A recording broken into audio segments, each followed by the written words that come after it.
Ladies and gentlemen, it's your sweet Zionist prince coming to you live from an undisclosed location. I'm Tall, the traveling clat. Let's hear why Tommy Robinson is a Zionist.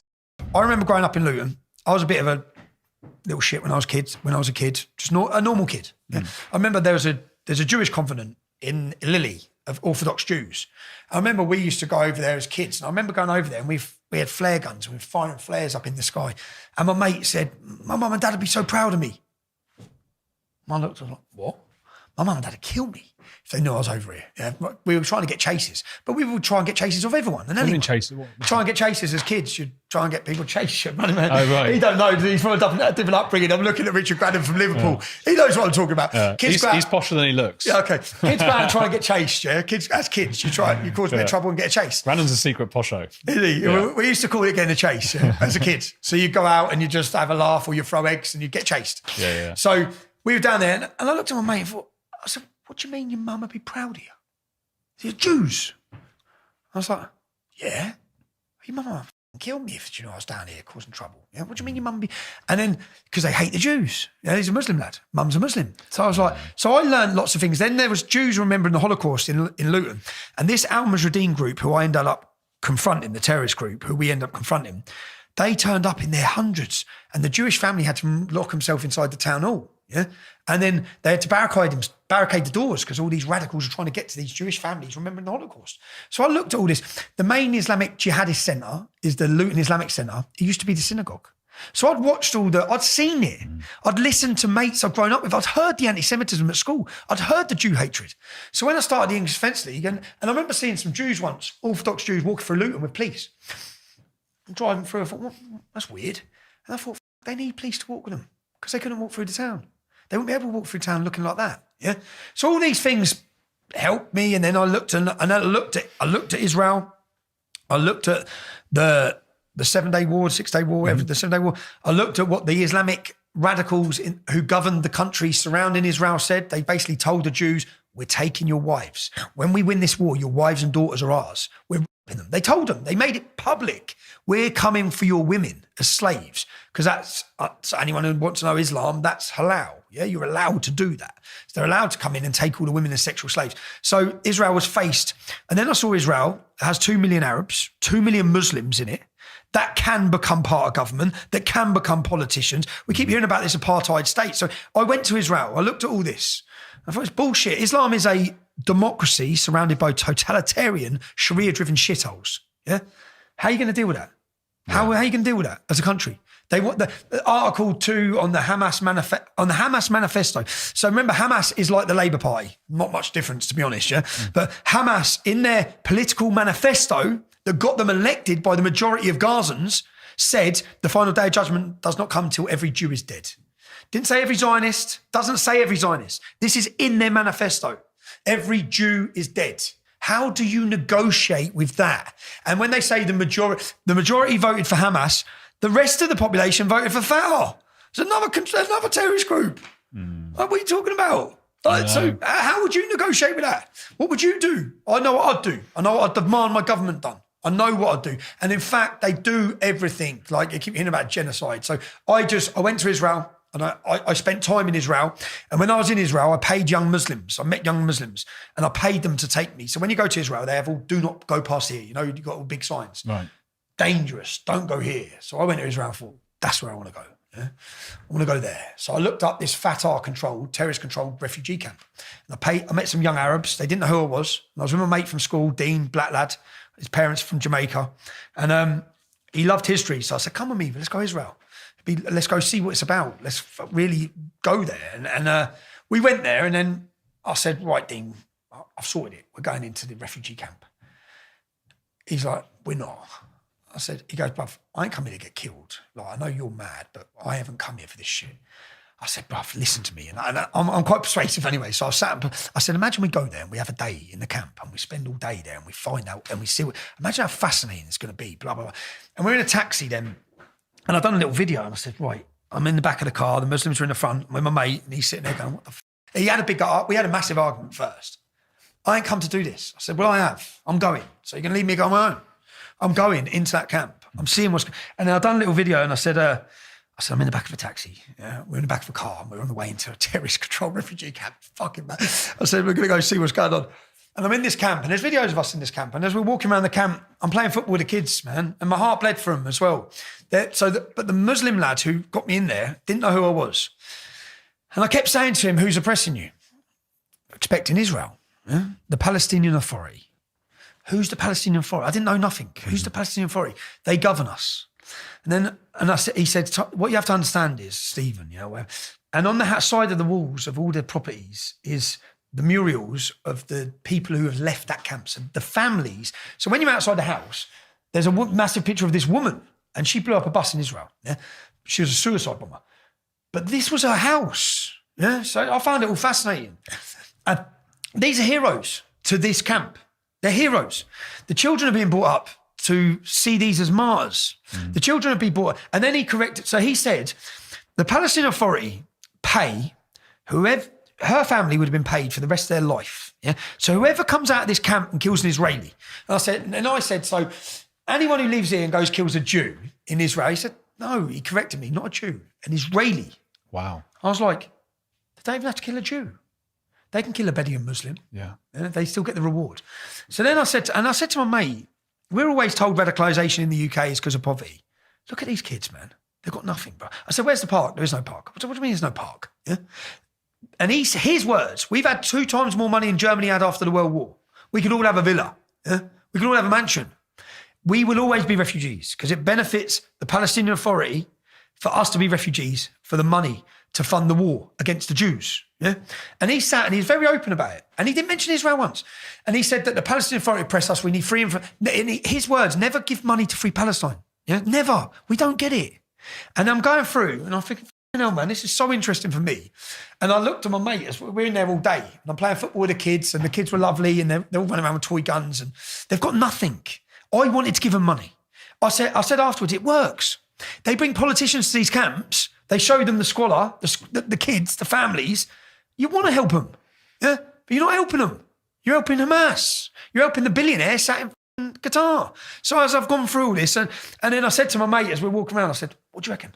He goes, great, man, because we was in there. And then there were some Bedouin, they had machine guns. So I've got, at this time, I'm wearing a I Love Israel t-shirt. It's fucking mad. I'm wearing an I Love Israel t-shirt.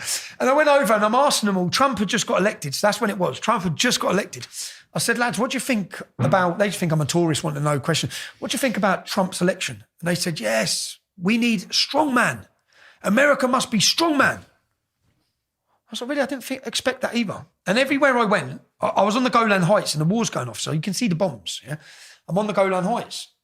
And there's argument about the Golan Heights because Israel took control of the Golan Heights because it's up high. And the Muslims were using it to barricade them. So they had to take control. But they've took control of the Golan Heights. And I said to this Muslim lad, what's it like living here in Israel for you? What's it like? He goes, I love it. It's okay. And I'm trying to push him to say some negative stuff, to get some negative stuff. And he looked at me and he said, you see over there? And the bombs are going off. He goes, where do you think I want to be? Over there. He goes, I pray 5 times a day. And I was asking him about Islam and in Israel. How is it for you in Israel? And everything I thought I knew, it's the opposite. It's the opposite. Yeah.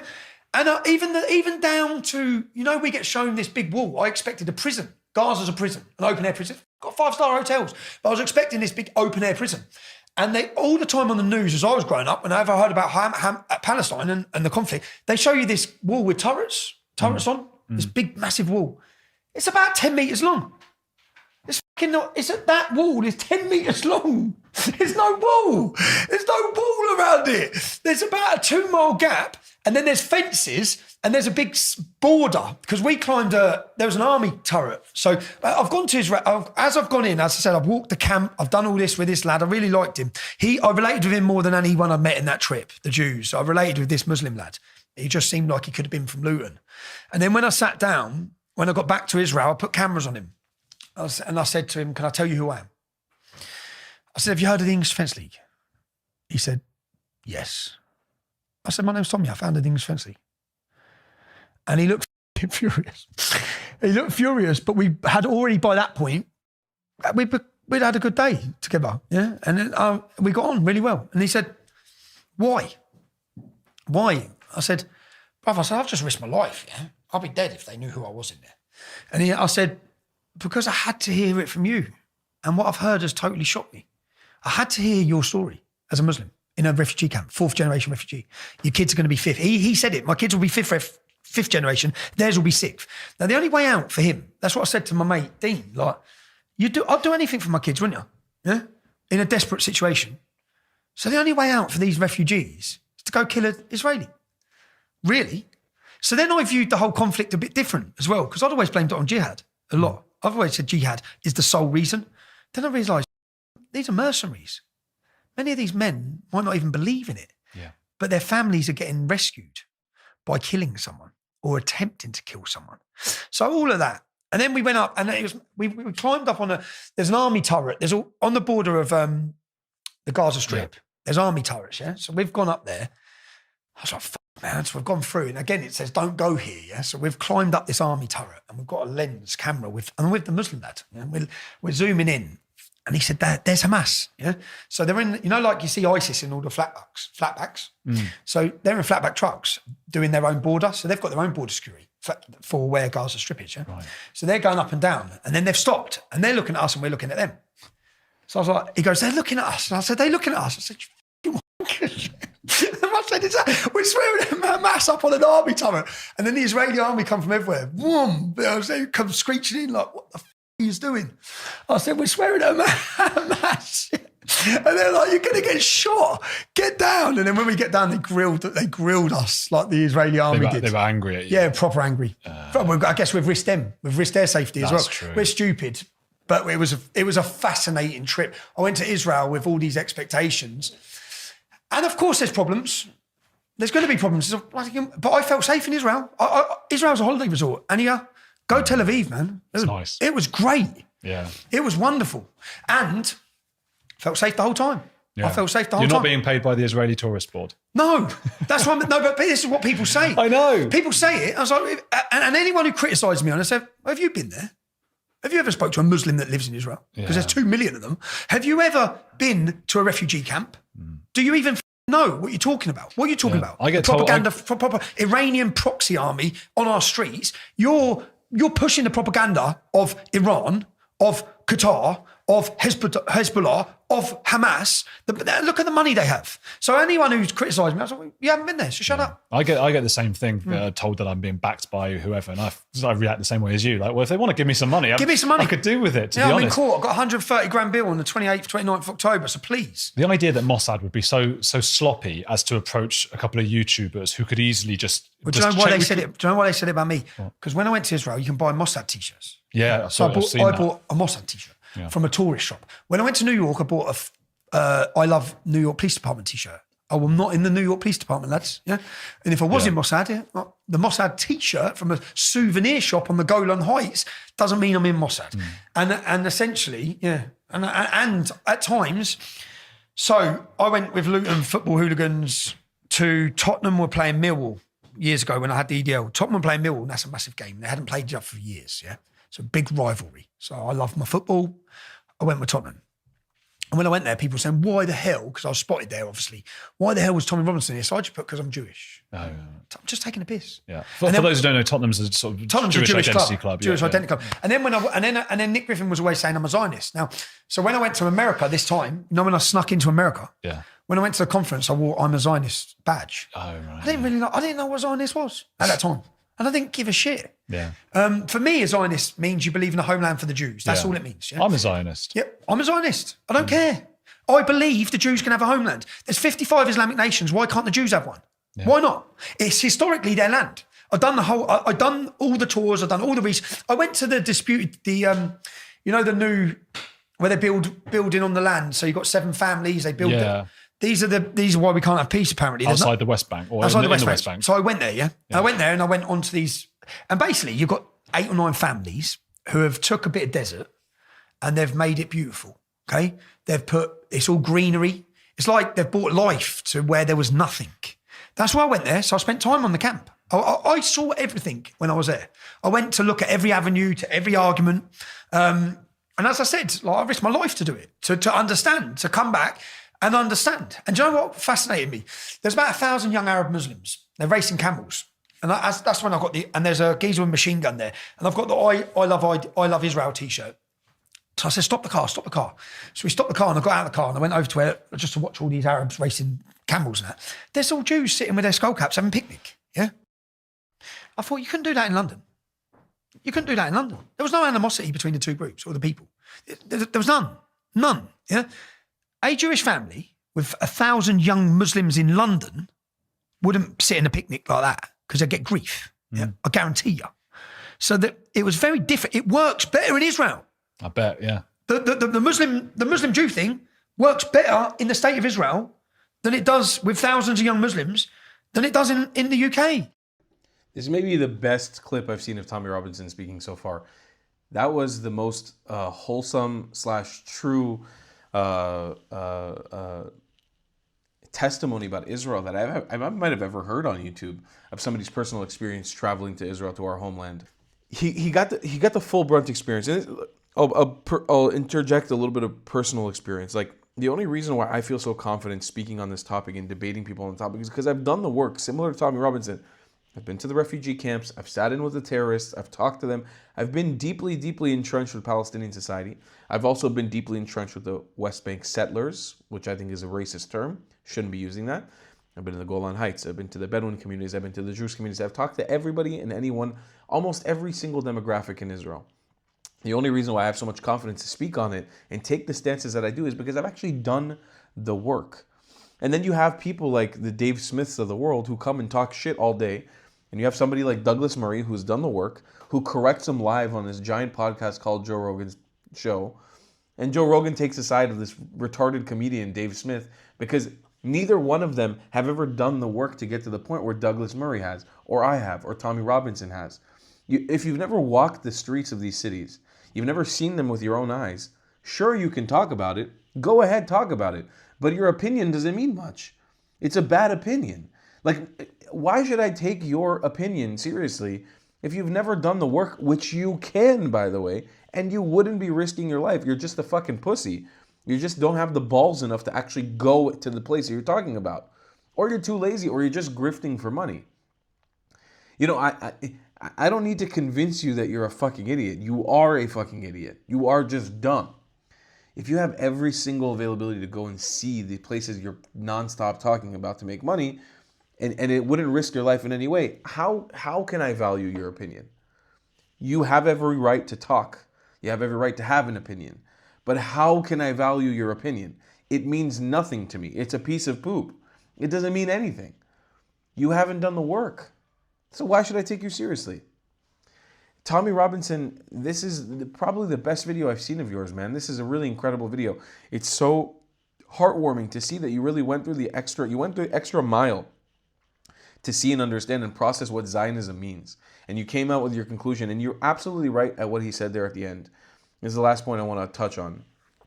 It works better in Israel. The coexistence works better in Israel.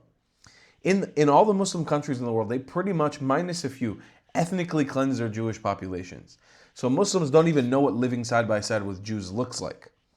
Minus a few, in some nations like Morocco, UAE, Saudi Arabia, have actually, and Bahrain, have been like actually promoting the idea of coexistence and wanting Jews to come back to these countries and live amongst them, which has been incredible to see.